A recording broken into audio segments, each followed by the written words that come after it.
We have a very special treat today. We have a special guest, Tim Rues from the Lecompton Constitution Hall. So I'm going to let him speak. All right, well, welcome to Constitution Hall, and we're on the second floor. This room is where the famous Lecompton Constitution was drafted. About this time, November of 1857, or 163 years ago, there were about 45 delegates that came to this building and created a state constitution for Kansas. Very controversial. It was a pro-slavery document. The time that they were meeting here to write this, big changes had occurred in October of that year, 1857, during an election for a new legislature.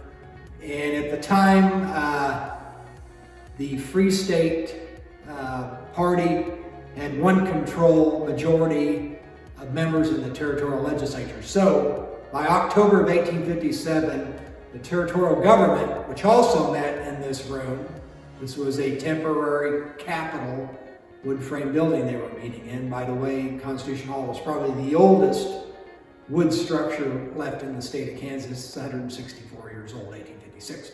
Anyway, so when these delegates were meeting here to write this Lecompton pro-slavery constitution, the territorial government was now, anyway, the legislature, House and Senate, was controlled by the Free State Party. But they were going to forge ahead and write a slave constitution. They were encouraged by President James Buchanan, Democrat, Pennsylvania, but strong pro-Southern. Northern politicians who supported the South were nicknamed doughfaces because they supported slavery. He encouraged these delegates, these 45 men, to get this Constitution written and have an election, no matter if it was free and fair or not, and then send that document to Washington. And he, as President of the United States, James Buchanan, would have the political influence and power to get the House and Senate to approve it, and he would sign it, and Kansas would be the next slave state. Well, the Constitution was completed. There was an election, several elections, and eventually it was sent to Washington for debate. The U.S. Senate easily approved the Constitution because it was controlled by Southerners, but it was a different story in the U.S. House of Representatives. The House rejected the Constitution by a handful of votes, maybe 8 votes. So a House and Senate committee, conference committee was formed. They tweaked the Constitution, the Lecompton Constitution, added something known as the English bill to it, and sent it back out here for a third and final vote.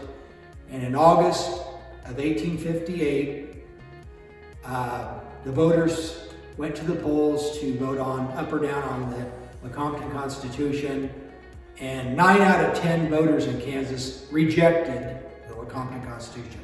It was thoroughly trounced and forever defeated. But the impact of this Constitution would have far-reaching effect.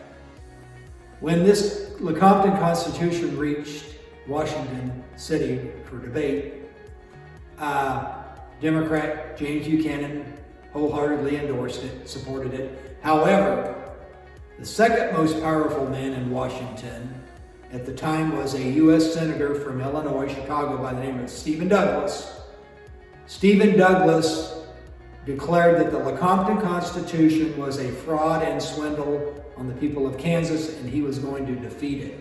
So you had the two most powerful politicians in the country, fellow Democrats, the bulls of the party, clash over this Lecompton Constitution. And ultimately, the Lecompton Constitution would cause the breakup of the National Democratic Party. By 1860, President Buchanan informed the Democrats that he was no longer interested in his second term as President of the United States of America. Told him to go find somebody else. He was tired of bleeding Kansas, Lecompton Constitution, all the controversy out here in Kansas territory. So the Democrats needed to find a candidate, and they were in such disarray that they could not settle on a single candidate. So the Democrats split into North and South wings, And the Northern Democrats nominated Stephen Douglas as their candidate. The Southern Democrats tapped Buchanan's Vice President John Breckinridge from Kentucky to run as their candidate. And a third and final compromise candidate was John Bell from Tennessee, who ran as a constitutionalist. He was pro-slavery but anti-disunion. So in 1860, because of the Lecompton Constitution that was written in this very room 163 years ago, the Democratic Party splintered. So in the 1860 presidential election, there were basically 3 Democrats in the race. The new Republican Party would field their second candidate ever, the first one being John C. Fremont in 1856, who was defeated by Buchanan. The Republicans were united in Chicago, and they chose as their candidate, the dark horse candidate, this Abraham Lincoln. So in 1860, there were 4 men competing for the presidency, 3 Democrats, 1 Republican. Abraham Lincoln wins the contest with less than 40% of the popular vote. He was a minority president. Wasn't even on the ballot in the South, in the southern states, but he is declared president-elect. The Democrats split their vote, so Lincoln wins because of that. And secession begins with South Carolina leaving the Union, followed by the other southern states. And by January 29th, Kansas will come into the Union as the last state in the United States of America, January 29th, 1861, before Lincoln will come to Washington to be sworn in March of 1861. Less than 30 days later, Fort Sumter in Charleston Harbor, South Carolina will be attacked by Confederate forces, and the U.S. Civil War is officially on. So, what happened in this room, in this simple wood frame structure, 163 years ago, would be one of the major dominoes that would fall, leading this country to a 4-year civil war. Now, where did the Free State Constitution, where was that written? Well, the very first one was written in Topeka at Constitution Hall, Topeka, which today is being restored and eventually be opened as a museum. It's in the 400 block of Kansas Avenue. That was written in the fall of 1855. So that was the first Constitution written. It failed in Congress. And then the second Constitution to be written in Kansas was 2 years later, the Lecompton Constitution, which of course it failed too. A year later, in 1858, the Free Staters would write the Leavenworth Constitution, and it would fail. The fourth and final one finally took. In July of 1859, the Free State Wyandotte Constitution would be written, which is basically Kansas City, Kansas. That is our state constitution, the Wyandotte Constitution. It was written in 1855, but not ratified and signed by the president until January 29, 1861. So in 7 years that Kansas was a territory, there were 4 constitutions written. 3 free state. The only pro-slavery one was this Lecompton, written in this room 163 years ago. Now, was it pro-slavery because of the residents, or were there people from outside Kansas who came? Kansas had a lot of voting fraud. In Missouri, in 1854, the Kansas-Nebraska Act, which was championed and shepherded through Congress by Stephen Douglas, we're in his county, by the way, Stephen Douglas County, opened a territory for settlement, voiding the old Missouri Compromise, which had kept slavery out of the territories of Kansas and Nebraska. Kansas-Nebraska bill would let the voters decide. And so 1854, May 30th, Kansas and Nebraska were created with the idea that the North would take Nebraska and make it a free state. Nebraska would send 2 northern senators to Congress. Conversely, Kansas would be settled by Missouri and Southerners. Kansas would be a slave state. We'd send 2 southern senators to Washington, and you'd keep an equilibrium, a balance of north and south senators. 2 from the north, Nebraska, 2 from South Kansas. And so Missourians on election day streamed into Kansas territory, overran the polling places right off the election judges, stuffed the ballot box, and installed a radical pro-slavery legislature government here in Kansas, which was nicknamed the bogus government. And so this room, Right. how much of it is original?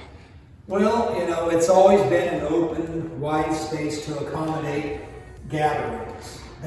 It was built with the idea that it would be the legislative hall here in Lecompton. So, really, other than this raised platform, many years later it was a lodge hall for about 100 years. So, lodge meetings were conducted here, but basically it was an open room. And so it's always been no walls, interior walls. It's just an open meeting hall for the legislature to meet, the Constitutional Convention to meet, the Territorial Supreme Court convened here, Territorial District, U.S. District Court convened here, so a lot of governmental activities. This was the temporary capital. In a block east, they were going to build a permanent stone capital here in Lecompton, which of course never got completed because by statehood, the government, the new state capital would be Topeka. Now, why was it Topeka? You explained to me earlier about Topeka, Manhattan, Lawrence. Why were those? Why did Lecompton not get the capital here? Probably because politically it was on the wrong side. Lecompton benefited early on. It got to be the capital because this town was founded by men from Missouri, from Westport. Samuel J. Jones, who became sheriff of Douglas County, he built this building. He had been postmaster in Westport. He and his business partner, Albert G. Boone, prominent merchant in Westport, they helped found this town. So this town was founded by pro-slavery men, mainly from Missouri, and also Democrats, which was the Southern Party. So Lecompton, since the early territorial government was pro-slavery Democratic Party, Lecompton benefited from that by being named the capital of the territory, permanent capital. But it cut the other way when Kansas enters the Union as a free state, a northern state, a Union state, a Republican Lincoln state. So the spoils of political victory would now be shared amongst the prominent Free State Republican Lincoln Union towns. So Topeka is going to be rewarded with the state capital. Manhattan is going to get a land grant university. Lawrence is going to get the state university.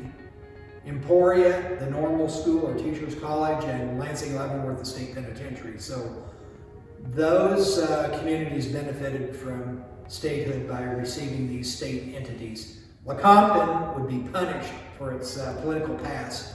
They would not only lose the capital, but also the county seat of Douglas County would be taken to Lawrence. And that was the death knell for Lecompton. The town boomed in 55, it busted in 61, and you had surplus homes, businesses. The population basically packed their bags and abandoned Lecompton. And so many of these old structures like Constitution Hall fell into disrepair, they were neglected. A lot of them accidentally burned, they fell down, they torn down, they just did not survive. But somehow, Constitution Hall has survived. It has avoided the fate of most of these old buildings in town that did not burn. It was a lodge hall for 100 years. That probably helped it. It had someone to occupy it, someone to repair, maintain. If a window broke, the roof leaked, someone noticed, it got repaired. But it's been a lucky old building to survive. So we're probably sitting in one of the oldest, if not the oldest, wood structures in the state of Kansas. Constitution Hall, 1856, and 164 years ago this was built. As ironically to be a temporary capital building. That's great. And what are the museum's hours? Okay, we're open every day, but Monday and Tuesday. So come out Wednesday through Saturday. The building's open from 9 a.m. to 5 p.m. And then Sunday afternoon from 1 to 5 p.m. And how often are you here? How long have I been here? Or how often? Every day, but Monday and Tuesday. Okay, so you were always here. I'm a single employee out here at Constitution Hall.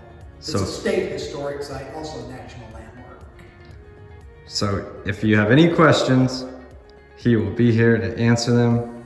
And we thank you very much.